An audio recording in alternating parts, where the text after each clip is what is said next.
Halo teman-teman, perkenalkan nama saya Nurul Maufiroh. Di sini saya akan menjelaskan mengenai aplikasi CropWatt beserta cara penggunaannya. CropWatt 8.0 merupakan aplikasi yang digunakan untuk menghitung kebutuhan air tanaman, perencanaan sistem irigasi, dan penyusunan pola tanam berdasarkan data iklim, tanah, curah hujan, dan jenis tanaman. Aplikasi ini digunakan dalam bidang pertanian dan pengelolaan sumber daya air. Aplikasi CropWatt 8.0 dikembangkan oleh FAO, yaitu Food and Agriculture Organization, yaitu Organisasi Pangan dan Pertanian di Indonesia di bawah naungan Perserikatan Bangsa-Bangsa, yaitu PBB. Nah, pada video ini saya akan menjelaskan langkah-langkah penggunaan CropWatt 8.0 mulai dari memasukkan data iklim, curah hujan, tanaman, tanah, hingga melihat hasil kebutuhan air tanaman dan jadwal irigasi. Cara penggunaan aplikasi CropWatt, langkah pertama kita buka terlebih aplikasi CropWatt 8.0. Jika aplikasi belum tersedia di perangkat kalian bisa mengunduhnya terlebih dahulu melalui Chrome dengan mengetik CropWatt 8.0 pada kolom pencarian.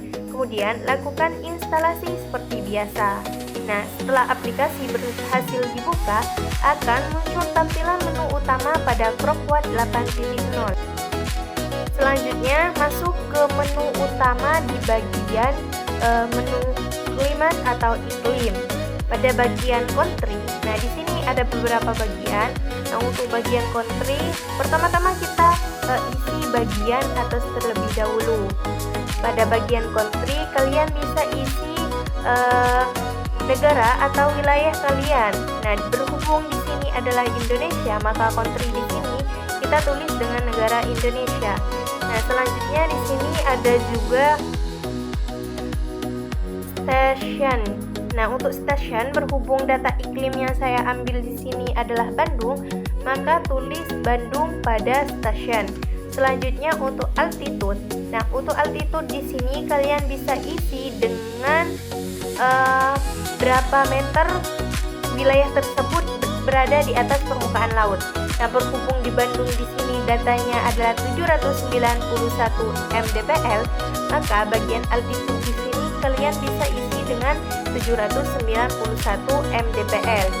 Nah, selanjutnya kalian isi latitude. Nah, untuk latitude kalian isi dengan data lintang selatan bagian Bandung, wilayah Bandung itu berada.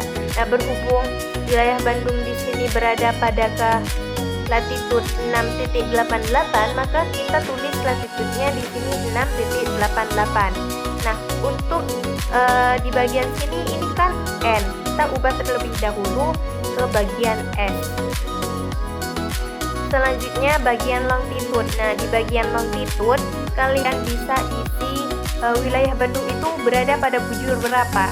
Berhubung pada data iklim yang kita ambil, longitude Bandung di sini ini berada di 107,60 E. Nah, selanjutnya setelah kalian mengisi bagian atas dari climate atau ETO, kalian bisa mengisi data temperatur minimumnya atau suhu minimumnya. Nah, untuk pengisiannya kalian sesuaikan dengan data iklim yang kalian ambil. Nah, untuk untuk wilayah Bandung, temperatur minimumnya pada bulan Januari di sini 17,2. Ini kok bisa 17,2? Ini disesuaikan dengan data iklim yang telah tersedia. Selanjutnya, kalian bisa isi satu persatu, mulai dari Januari, Februari, Maret, April, Mei, Juni, sampai bulan Desember. Nah, selanjutnya kita bisa mengisi data maksimum juga. Nah, untuk data maksimumnya diperoleh dari data yang kita ambil, yaitu data suhu pada wilayah Bandung. Kita bisa isi satu-satu mulai dari bulan Januari hingga Desember. Selanjutnya humidity juga. Kita bisa isi satu-satu sesuai data yang telah tersedia.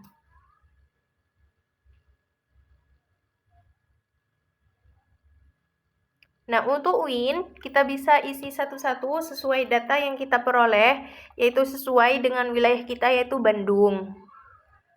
Untuk SAN, kita bisa isi juga sesuai dengan data iklim yang kita peroleh, yaitu di Bandung. Nah, setelah terisi semua, di sini sudah terotomatis nilai rata-ratanya juga. Selanjutnya di sini kalau sudah terisi semua dari suhu minimum, maksimum, humidity, wind dan juga sinar matahari, maka diperoleh ETO sebesar ini. Ini sudah terotomatis terdata oleh crop watt-nya. Nah, setelah terisi semua, kalian bisa klik save. Save dan kalian bisa isi namanya sesuai yang kalian mau, misal iklim Bandung atau cuman Bandung. Selanjutnya jangan kita X tapi kita minimize. Nah, setelah minimize, setelah data iklimnya ini sudah ada, lanjut ke tahapan selanjutnya, yaitu kalian bisa membuka menu utama bagian rain. Nah, di bagian rain di sini adalah data curah hujan. Nah, setelah kalian klik di bagian menu utama rain ini adalah curah hujan. Nah, kalian bisa isi satu-satu curah hujannya setiap bulannya itu berapa sesuai data yang kita ambil. Jangan lupa di stationnya kita tulis Bandung, karena berhubung data iklim yang kita ambil adalah Bandung, maka stasiunnya di sini ditulis Bandung. Nah, untuk rain metodenya di sini tetap jangan diubah. Terus kita isi satu-satu sesuai data yang kita peroleh.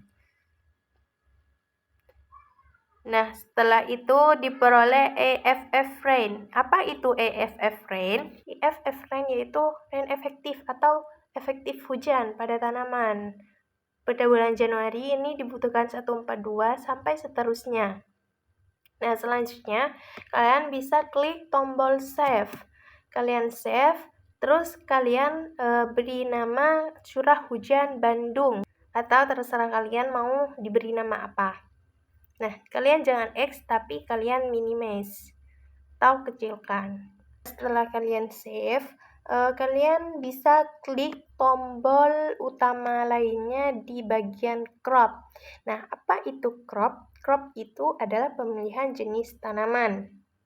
Nah, bisa kalian crop dan setelah kalian klik tombol crop, di bagian atas ini ada crop name. Nah, untuk crop name kalian bisa klik tombol open bagian atas. Nah, jika kalian sudah mengklik tombol open bagian atas, kalian bisa klik FAO. Setelah kalian klik FAO, di situ ada berbagai macam jenis tanaman yang kalian mau. Nah, berhubung di sini saya ingin melihat jenis tanaman melon, maka saya klik tanaman melon. Untuk tanamannya kalian bisa cari sendiri. Setelah diklik, di sini ada tersedia data atau informasi mengenai pada fase pertumbuhan hingga fase pembungaan. Di sini bisa dilihat bahwa kedalaman akarnya di sini mencapai 1 pada masa pembungaan. Nah, selanjutnya bisa kalian klik minimize, klik save terlebih dahulu dan minimize. Selanjutnya, klik menu utama berikutnya, yaitu bagian soil. Seperti sebelumnya, pada bagian soil name di sini kalian bisa mengklik open bagian open di bagian atas.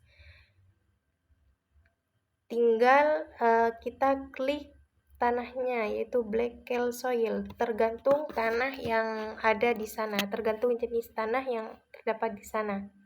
Total available soil moisture. Nah, di sini menunjukkan jumlah air yang dapat disimpan tanah dan masih bisa dimanfaatkan oleh tanaman.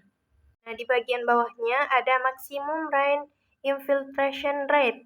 Bagian ini menunjukkan kemampuan maksimum tanah dalam menyerap air hujan setiap harinya.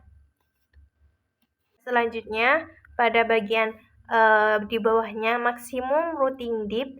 yaitu bagian yang menunjukkan kedalaman maksimum akar tanaman yang dapat menembus tanah.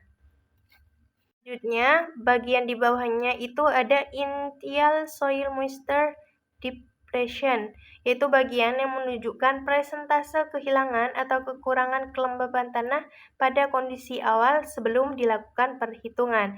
Nah, bagian yang terakhir di sini ada initial available soil moisture, yaitu bagian yang menunjukkan jumlah air awal yang tersedia di dalam tanah dan masih dapat dimanfaatkan oleh tanaman pada awal perhitungan. Nah, selanjutnya bisa kalian klik tombol save di bagian atas, kemudian kalian minimize. Nah, untuk langkah selanjutnya, kalian masuk ke menu utama CWR. Apa itu CWR? CWR itu Group Water Recruitment. Nah, di sini akan terlihat nilai KC, nilai ETC, nilai EFF range juga. Nah, setelah itu bisa kalian minimize dan lanjut ke menu utama selanjutnya, yaitu mengklik menu schedule. Nah, di menu schedule ini akan terpampang beberapa bagian. Nah, di bagian ada juga menu ETO Station. Nah, ETO Station di sini ini menunjukkan lokasi stasiun data evaporasi yang digunakan dalam perhitungan. Nah, selanjutnya ada juga Rain Station. Nah, untuk Rain Station di sini bagian yang menunjukkan stasiun atau lokasi pada curah hujan yang digunakan. Nah, bagian selanjutnya ada bagian crop, yaitu bagian yang menunjukkan jenis tanaman yang digunakan dalam perhitungan.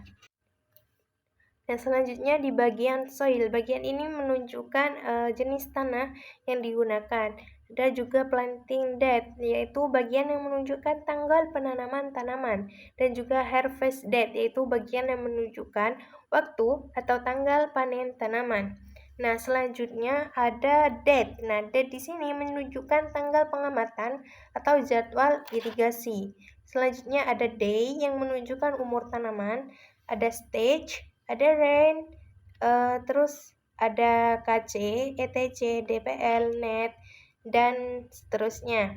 Nah, di bagian bawah ada actual water, yaitu menunjukkan jumlah air yang benar-benar digunakan tanaman selama pertumbuhan. Ada juga potential water use by crop, yaitu yang menunjukkan kebutuhan maksimum tanaman apabila air tersedia dengan cukup. Dan juga ada total rain loss yang menunjukkan jumlah air hujan hilang yang tidak dimanfaatkan oleh tanaman. Kemudian ada efficiency rain, yaitu menunjukkan efisiensi pemanfaatan air hujan oleh tanaman. Dan yang terakhir itu ada yield reduction, yaitu perkiraan penurunan hasil panen akibat kekurangan air. Nah, bisa kalian klik tombol save dan itu kalian sudah mendapatkan jadwal perhitungan kebutuhan air dan juga perencanaan irigasi serta perencanaan pola tanam dalam satu periode tanaman melon untuk tanaman jenis melon pada wilayah Bandung. Baik, teman-teman, mungkin itu saja pada tutorial video kali ini. Kurang lebihnya saya mohon maaf. Assalamualaikum warahmatullahi wabarakatuh. Bye-bye.